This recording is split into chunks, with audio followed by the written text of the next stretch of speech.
Chemistry का जो first chapter है उसका 3 लेक्चर मैं अपलोड कर चुका हूँ और ये बड़ा होते जा रहा है।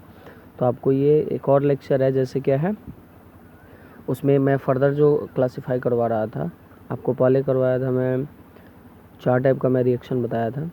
उसमें बताया था आपको डिस्प्लेसमेंट बाकी रह गया था, ठीक है ना। उसमें 2 रिएक्शन बस हमने क्या करा था, डिफाइन करा था।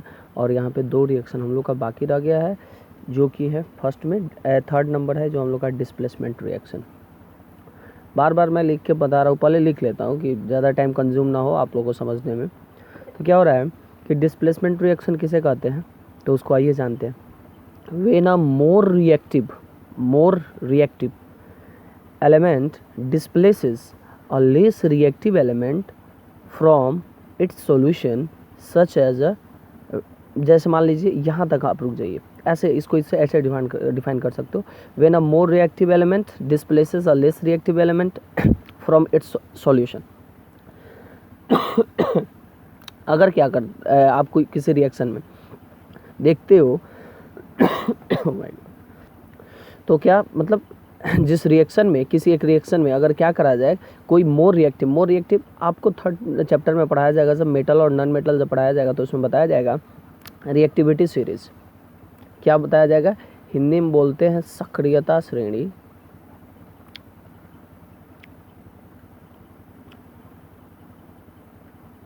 सक्रियता श्रेणी, और इंग्लिश में आप लोग बोलोगे रिएक्टिविटी सीरीज। इसमें पता चल जाएगा, जैसे मेरे कहने का मतलब आप लोग वो सिंपल सा नहीं समझे हो, क्या नहीं जानते हो कि 5 उंगली बराबर नहीं होते। उसी प्रकार से जितने भी मेटल्स जो हैं वो क्या होते हैं, जो मेटल्स हैं या एलिमेंट्स हैं वो क्या करते हैं, सेम वे में सेम वे में रिएक्शन नहीं करते। मतलब मान लीजिए कि अगर जिस प्रकार से कैल्शियम रिएक्शन कर रहा है ऑक्सीजन के साथ, वैसे ही सोडियम नहीं करेगा। सबका अपना अपना तरीका है कि कैसे करेगा रिएक्शन, ओके। तो उसी प्रकार से तो रिएक्टिविटी सीरीज में जो सबसे ज़्यादा ऊपर होता है वो क्या होता है, ज़्यादा रिएक्टिव होता है। तो वही बात बोला गया है कि when a more reactive element displaces less reactive element from its solution. अब क्या कोई भी मतलब सॉल्यूशन वाली बात आपको थोड़ा सा मैं बता दूं, रिएक्शन करवाना होता है तो सबसे पहले आप क्या करते हो कि किसी का सॉल्यूशन ले लेते हो, उसमें किसी चीज़ को डालते हो, तब रिएक्शन होता है, ठीक है ना। मान लीजिए कोई वेसल ले लोगे और उसमें क्या कर रहे हो, किसी चीज़ का सॉल्यूशन बना के डाला हुआ है और ऊपर से मान लीजिए आप कैल्शियम डाल रहे हो या सोडियम डालो, कुछ भी डाल दो। तो अगर इसमें क्या हो, लेस रिएक्टिव एलिमेंट से बना इसमें क्या हो, कोई सॉल्यूशन हो, मान लीजिए इसमें कोई लेस रिएक्टिव बना हुआ सॉल्यूशन और उसमें कैल्शियम डाल रहे हो, कैल्शियम मोर रिएक्टिव है, तो क्या करेगा, यहाँ से वो उसको हटा देगा, वहाँ से हटा के कैल्शियम खुद उसका पोजीशन ले लेगा। अभी मैं एग्जांपल दूंगा, समझ में आ जाएगा। तो आप कह सकते हो कि अगर किसी यहाँ पे व्हेन अ मोर रिएक्टिव, जब ज़्यादा रिएक्टिव क्या होता है, कोई एलिमेंट होता है वो और लेस रिएक्टिव एलिमेंट को हटाकर उसका खुद पोजीशन अक्वायर कर लेता है, घेर लेता है या वहाँ आ जाता है, तो उस टाइप के रिएक्शन को आप क्या कहते हो बेटा, डिस्प्लेसमेंट रिएक्शन कहते हो। Such reaction known as the displacement reaction. इस प्रकार के रिएक्शन को आप क्या कहोगे बेटा, डिस्प्लेसमेंट। अब जैसे क्या करना देखना, कॉपर सल्फेट।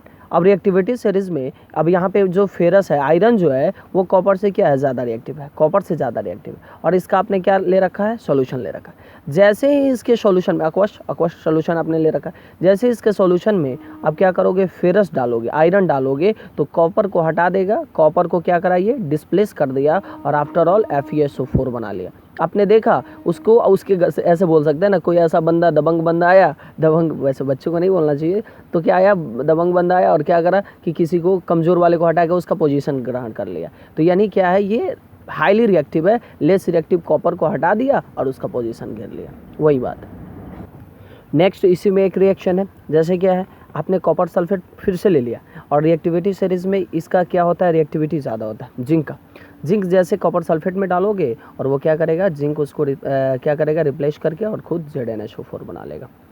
फिर मैं 3rd चैप्टर में आपको बता दूंगा रिएक्टिविटी के बारे में, अच्छा समझा दूंगा। मैं बस यही जाना है कि सभी एलिमेंट एक ही तरह से रिएक्शन नहीं करते, सबकी रिएक्टिविटी अलग अलग होती है। इसमें देख रहे हो आप, क्यूप्रिक क्लोराइड है, aqueous सॉल्यूशन है उसका, आप इसमें क्या कर रहे हो, PB डाल रहे हो, वो क्या कर रहा है, PB कॉपर को डिस्प्लेस कर दिया और खुद आके पोजीशन ग्रहण कर लिया। एंड डिस्प्लेस कर देना मतलब हटा देना, समझ में आया होगा, बेटर समझ में आया होगा। तो ये है डिस्प्लेसमेंट रिएक्शन, ओके। आगे बढ़ते हैं। अब यहाँ पे कुछ बात सीखते चलिए। जैसे कॉपर सल्फेट, ये जो CuSO4 होता है ये ब्लू कलर का होगा, क्या होगा, ब्लू कलर का होगा। अब जैसे फेरम सल्फेट यानी आयरन सल्फेट कहते हो आप, जिसको FeSO4 बोलोगे। फिर उसके बाद से जिंक सल्फेट आपने लिया, क्या होगा, ZnSO4 बोलोगे। लेड क्लोराइड लिया आपने, क्या, PbCl2 बोलोगे। ठीक है। अब जानना एक और बात, मैंने इंपॉर्टेंट बात लिख रखा है यहाँ पे, when an iron nail dipped in copper sulphate, हम जब क्या करते हैं, आयरन के कांटी को क्या करते हैं, नेल को डालते हैं किस में, कॉपर सल्फेट में। आफ्टर सम टाइम, कुछ देर बाद, अबाउट लगभग कितना मिनट बेटा, 20 मिनट बाद आप पाओगे the colour of the copper sulphate, क्या होगा बेटा, fades and iron nails becomes brownish. कैसा हो जाएगा, ब्राउनी कलर का हो जाएगा। क्या हो जाएगा, क्या हो जाएगा, क्या हो जाएगा, ब्राउनी कलर का होगा। In the colour due to the deposition of copper. आपका मतलब सेम यही रिएक्शन वाली बात आ गई। हमने ये ले लिया, क्या ले लिया, हमने ये लिया, कॉपर सल्फेट था, उसमें हमने आयरन नेल, यानी आयरन नेल डाल रहे हैं, आयरन डाल रहे हैं। अब क्या कर रहे हैं, डालने के पश्चात कुछ देर बाद, अबाउट कितना, 20 मिनट के बाद हम देख रहे हैं कि FeSO4 का वो फॉर्म करेगा और ब्राउनिश, मतलब FeSO4 का वैसे कलर क्या होता है, ब्राउन का हो जाता है, तो ब्राउनिश कलर का हो जाएगा। तो ये एक इंपॉर्टेंट बात है, आपसे पूछेगा what happen when iron nail dipped in copper sulphate. Okay, तो आप बता सकते हो कि आफ्टर सम टाइम, अबाउट कितना, 20 minute, the colour of copper sulphate fades, change हो जाएगा, and iron nails becomes brownish, वो क्या हो जाएगा, ब्राउन कलर का हो जाएगा आयरन जो नेल होगा। In the colour due to the deposition of the copper, copper को हटा के वो कलर में क्यों चेंजिंग आया, तो उस वहाँ से क्या हो रहा है, कॉपर क्या हो जा रहा है, हट जा रहा है। ठीक है ना, उसका पोजीशन चेंज हो जा रहा है। क्लियर। वैसे मैं जितना समझता हूँ कि जो ऑफलाइन वाली बात है, ऑफलाइन में ही बेटर बच्चों को समझाया जा सकता है। ऐसे थोड़ा सा अगर कोई दिक्कत हो तो फिर आप कमेंट कर सकते हो, कमेंट में बताऊंगा मैं। ओके, आगे चलते हैं।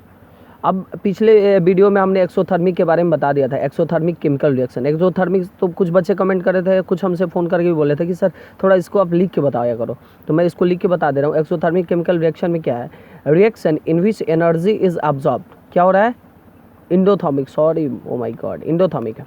हाँ, तो क्या होगा, इंडोथर्मिक में क्या होगा, इंडोथर्मिक केमिकल रिएक्शन है, तो reaction in which energy is absorbed, उसमें तो बढ़िया से मैं बता रखा था, जिसमें क्या हो, एनर्जी अब्जॉर्ब्ड हो, एनर्जी ले रहा हो कोई रिएक्शन, क्या कहलाता है, आर कॉल्ड इंडोथर्मिक रिएक्शन। समझ में आया। अब जैसे यहाँ पे भी आप रिएक्शन देख सकते हो, जैसे बेरियम हाइड्रोक्साइड है बेटा, इसका रिएक्शन करवा रहे हो अमोनियम क्लोराइड के साथ, आफ्टर ऑल क्या बनने वाला है, BaCl2 बनेगा, अमोनिया बनेगा, अमोनिया का 2 मॉलिक्यूल बनेगा और क्या होगा, वाटर निकलेगा। तो इस वाटर बनेगा, सॉरी निकलेगा नहीं, इस रिएक्शन में क्या होता है, एनर्जी कंज्यूम होता है, एनर्जी लगता है, एनर्जी अब हीट एनर्जी आप देते हो। ठीक है ना, आप क्या करते हो, एनर्जी देते हो, एनर्जी अब्जॉर्ब हुआ तो क्या हुआ, इसको आप इंडोथर्मिक यानी आ रहा है। ठीक है, very good. This is a highly endothermic reaction. ये क्या, कौन सा रिएक्शन है, हाईली इंडोथर्मिक रिएक्शन है, in which the temperature drops from 25 degree C, ठीक है ना, room temperature 25 degree C to about -20 degree C। Oh my God, wait, क्या लिख दिया हमने, हाँ वही होगा, वही बात है कि क्या होगा, 25 डिग्री C अगर रूम टेम्परेचर है तो उससे इसमें कितना, -20 डिग्री C इतना तक जा सकता है उसका टेम्परेचर, मतलब उसमें यानी कंज्यूम हो गया, चला गया। अब आ जाइए, क्या हुआ, एक्सोथर्मिक की बात आ रही है, किसका बात आ रहा है, एक्सोथर्मिक। अब एक्सोथर्मिक रिएक्शन क्या है, तो एक्सोथर्मिक केमिकल रिएक्शन क्या है, इसका भी हमने बता दिया था, इसको ज़्यादा हम नहीं बताएंगे। क्या था कि reaction in which heat is release, क्या होता है बेटा, निकलता है, निकलता है, ठीक है ना, along with the formation of products बनेगा और उसके साथ साथ प्लस में हीट भी निकलता है। तो ये दिमाग में आपको रखना होगा। जैसे कैल्शियम जैसे ऑक्सीजन के साथ रिएक्शन करेगा, कार्बन डाइऑक्साइड बनेगा और प्लस में हीट भी क्या होगा, इवॉल्व होगा। ये सारा चीज़ है। बर्निंग ऑफ नेचुरल गैस, जैसे नेचुरल गैस क्या है, आपको क्या है, मीथेन है। मीथेन को जैसे आप क्या करते हो, जलाते हो, ऑक्सीजन के प्रेजेंस में आपको कार्बन डाइऑक्साइड बनता है, वाटर बनता है और ओवरऑल आपको वो निकलता है। रेस्पिरेशन, जो हमारे बॉडी में जो रिएक्शंस होती, जो हमारे बॉडी में रिएक्शन होता है, तो ये क्या होता है, जब इसका जो आफ्टर, पहले तो आप तो भोजन करते हो, उसके बाद से ये प्रोडक्ट बन जाता है, ग्लूकोज बन जाता है ओवरऑल। फिर आप ब्रीदिंग करते हो, आफ्टर ब्रीदिंग वो क्या होता है, वो आपके क्या होता है, डिकम्पोज करके, वो मतलब डिकम्पोज करके आपके ब्लड्स में क्या होता है, ये पहुंचाया जाता है। तो वहाँ पे भी क्या होता है कि कार्बन डाइऑक्साइड का फॉर्मेशन होता है, वाटर बनता है, और प्लस में एनर्जी मिलती है आपको। और यही चीज़ है कि इसमें क्या होता है, इसमें भी एनर्जी क्या होता है, रिलीज़ होता है इस रिएक्शन के ड्यूरिंग, ठीक है ना। तो आप समझ गए कि एक्सोथर्मिक क्या है, यानी इस रिएक्शन में क्या होता है कि एनर्जी बाहर यानी रिलीज़ होता है। Decomposition of vegetables matter into क्या बोला जाता है, डिकम्पोजिशन, यानी वेजिटेबल जितने भी मैटर हैं उनका डिकम्पोजिशन रिएक्शन एग्जाम्पल हो जाएगा किसका, आपका एक्सोथर्मिक का। ठीक है, क्लियर हुआ।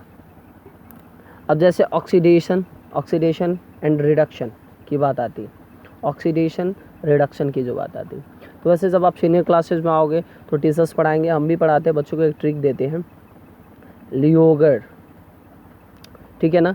यहाँ पे जो लॉस, एल फॉर लॉस है, ई फॉर इलेक्ट्रॉन ही समझो, जहाँ पे इलेक्ट्रॉन का लॉसेशन होता है वहाँ उसको बोलते हैं ऑक्सीडेशन, और जहाँ पे गेन होता है मतलब ग्रहण किया जाता है इलेक्ट्रॉन को, उसको क्या बोलते हैं बेटा, रिडक्शन। क्या बोलते हैं, रिडक्शन। लेकिन यहाँ पे जो वे है, आप दूसरे वे में आपको यहाँ पे बताया जाएगा, यहाँ पे एडिशन ऑफ ऑक्सीजन बताया जाएगा। तो यहाँ पे देखना क्या होगा, जैसे ऑक्सीडेशन के बारे में हम चल रहे हैं, तो क्या हो रहा है कि addition of oxygen to a substance, किसी पदार्थ में अगर क्या हो रहा है बेटा, ऑक्सीजन का एडिंग हो रहा है, ऑक्सीजन आप ऐड कर दे रहे हो, तो वो क्या कहलाएगा, ऑक्सीडेशन कहलाएगा, इज कॉल्ड ऑक्सीडेशन, ठीक है ना। और उसी को ऐसे मतलब दूसरे वे में कह सकते हो, removal to hydrogen from a substance is called oxidation. यानी ऑक्सीडेशन दो वे से आप उसका डिफिनेशन दे सकते हो, या तो कह दीजिए कि अगर किसी सबस्टांस में क्या हो रहा है बेटा, क्या हो रहा है कि ऑक्सीजन ऐड हो रहा है, तो आप क्या कह दीजिए कि वो ऑक्सीडेशन रिएक्शन था। अगर उस किसी सबस्टांस से हाइड्रोजन को रिमूव किया जा रहा है, हटाया जा रहा है, तो उसको आप कह दीजिएगा कि ऑक्सीडेशन रिएक्शन है। तो ये दोनों तरीका है आपको कहने का। अब जैसे कहोगे सर, जैसे हमने कार्बन लिया और ऑक्सीजन से हमने क्या करा, रिएक्शन करवाया, तो यहाँ पे कार्बन का ऑक्सीडेशन होगा, बिकॉज कार्बन आके इसमें क्या हो गया, जुड़ गया, कार्बन आके जुड़ गया। तो आप समझ रहे हो, बस सिंपल समझ जाओ, यहाँ पे आपको 10th लेवल तक यही पढ़ना है कि addition of oxygen is called oxidation, और removal of hydrogen is called oxidation, दोनों एक ही बात है। अब रिडक्शन में चलते हैं, रिमूवल ऑफ ऑक्सीजन, अब यहाँ पे क्या करना है, रिडक्ट करवा देना, हटाना समझना, रिमूवल रिडक्शन शब्द से आपको रिमूव समझना है, यानी हटाने की बात समझनी है। Removal of oxygen from a substance, यानी एक पदार्थ से या एक सबस्टांस से क्या करना, ऑक्सीजन को हटाना, क्या कहलाता है, रिडक्शन कहलाता है। या एडिशन ऑफ हाइड्रोजन मतलब इनटू अ सबस्टांस, यानी किसी सबस्टांस में या तो आप हाइड्रोजन ऐड कर रहे हो तो उसको आप बोल दो रिडक्शन, या क्या कर रहे हो, रिमूव कर रहे हो आप किसको, ऑक्सीजन को किसी सबस्टांस से, तो उस प्रक्रिया को क्या बोलोगे आप, रिडक्शन बोलोगे। क्लियर। अब देखो एक चीज़ है, यहाँ पे थोड़ा सा ऑक्सीडाइजिंग एजेंट की बात आएगी। किसकी बात आएगी, ऑक्सीडाइजिंग एजेंट कौन कहलाते हैं।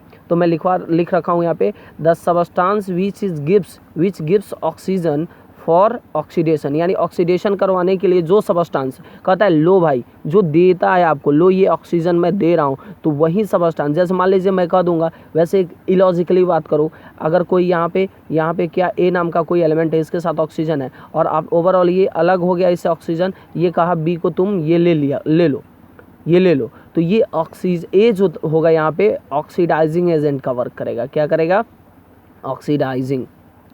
ऑक्सीडाइजिंग एजेंट का वर्क करेगा। तो यही मैं वही लिखवा रखा हूँ, the substance which gives oxygen for the oxidation is called oxidising agent. Okay, या कह सकते हो the substance which removes hydrogen, जो हाइड्रोजन को हटाता हो, फॉर द सेम वे, उसी वे में आप कह सकते हो कि वो ऑक्सीडाइजिंग एजेंट होता है।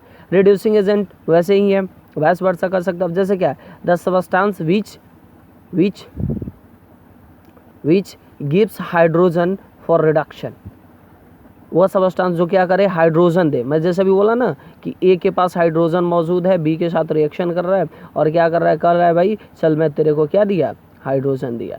तो हाइड्रोजन जब इसके साथ आ गया, यानी ये दिया ना, ये क्या होगा, रिड्यूसिंग एजेंट होगा।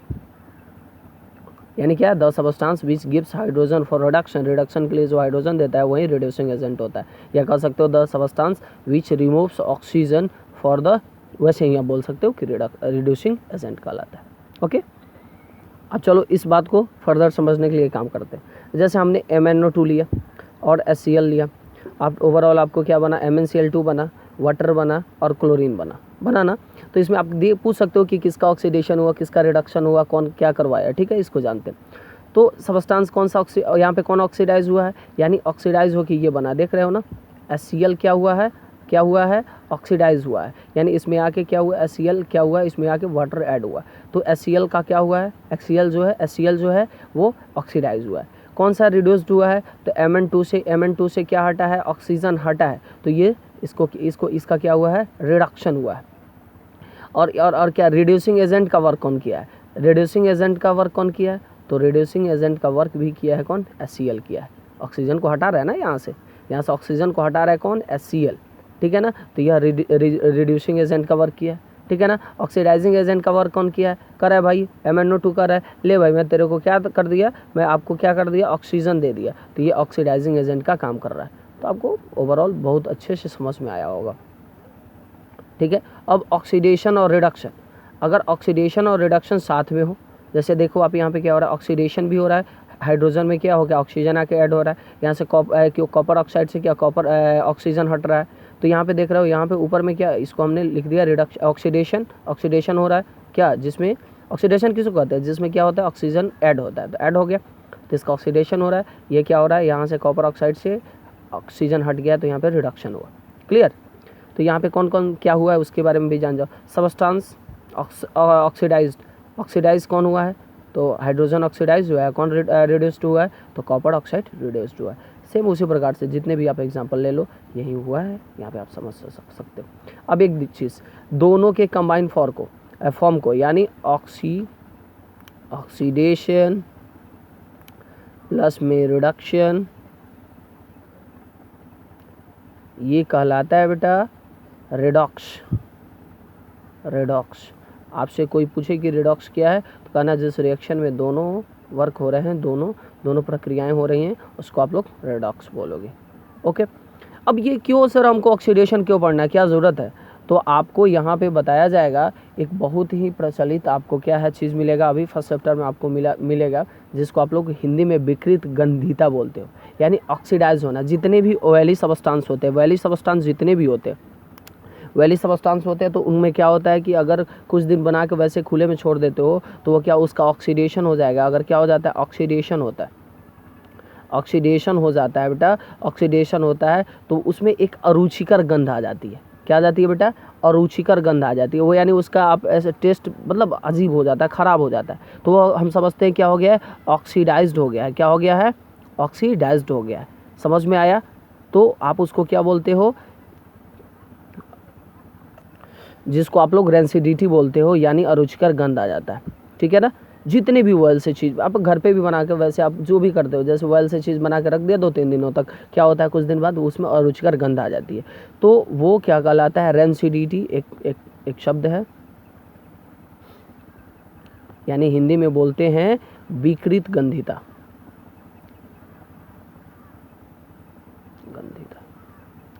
ठीक है ना। उसमें अरुचिकर गंध आने लगती है, तो वो प्रोसेस में क्या होता है, तो ऑक्सीडेशन हो जाता है वहाँ पे, खुले में छोड़ देने पर ऑक्सीजन क्या करता है, जाके वहाँ रिएक्शन कर लेता है और उसमें एक अजीब टाइप का स्मेल कर देता है।